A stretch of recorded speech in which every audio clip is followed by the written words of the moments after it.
The splitting of a single atom can cause catastrophic consequences. This here is a video of a bomb being dropped on Hiroshima, Japan during the Second World War.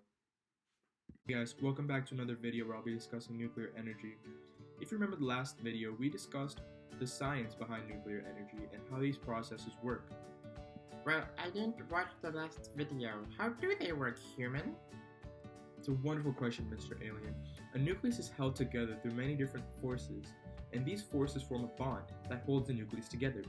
Once that bond is broken, a huge amount of energy can be released that can be harnessed in nuclear plants. In the year 1932, scientist Ernest Rutherford discovered that when a lithium ion was split by a proton in a proton accelerator, the energy that would be released from the process would be immense.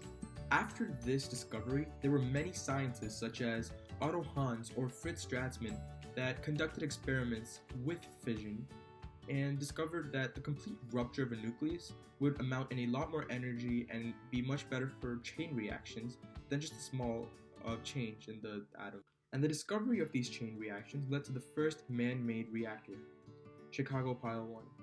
The development of Chicago Pile 1 was part of a larger project known as the Manhattan Project. This was employed by the United States as an effort to end the war. The goal of this project was to create an atomic weapon. The reason for this was to end the war, finally.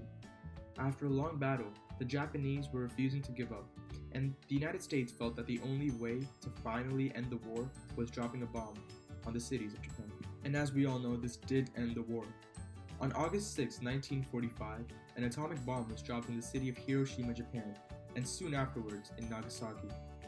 The atomic bomb was seen as a huge success in America and many of the Allied countries, and it found its way in pop culture, in creating superheroes like Spider-Man and the Incredible Hulk. And this idea was completely juxtaposed in Japan, with creations like Godzilla, where radiation was seen as a Wait a minute. Does that mean my big head is because of radiation? Well, not exactly, Mr. Alien, because you're not from Earth. But in Japan, generations were affected by the radiation that could cause cancer and affect so many people's health. And this was unforgivable to many in the United States that saw the atomic bomb as nothing more than just a weapon. And in fact, this is the reason that many people are opposed to nuclear plants in the first place. The reputation of atomic and nuclear energy was forever scarred by this event. And in addition to this leading role in the way people view atomic energy, the many issues that nuclear plants and nuclear reactors have had in the future after this event have also played a role on how people view nuclear energy in the first place.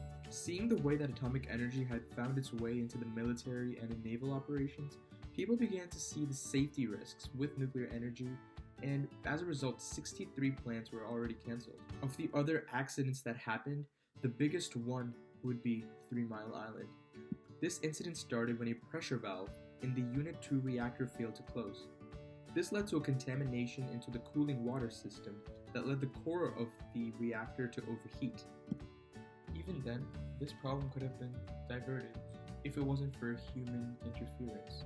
After the coolant had escaped from the core of the plant, the workers nearby were unable to recognize the situation and follow proper procedure to fix what was happening. So in this video overall, we went over how the nuclear reactions and fission have been used in the past, how they've hurt people and how they've helped people, how the reactors that have simply been used to create energy have malfunctioned and caused massive amounts of damage. These factors really affect how people view nuclear energy, and a lot of what we think about nuclear energy today and why the controversies arise today is because of its past. So the historical context is really important to understand. Thank you for watching the video. The next time I'm going to delve more into the thesis of my project. So guys, stick around until next time, and until then, have a good day.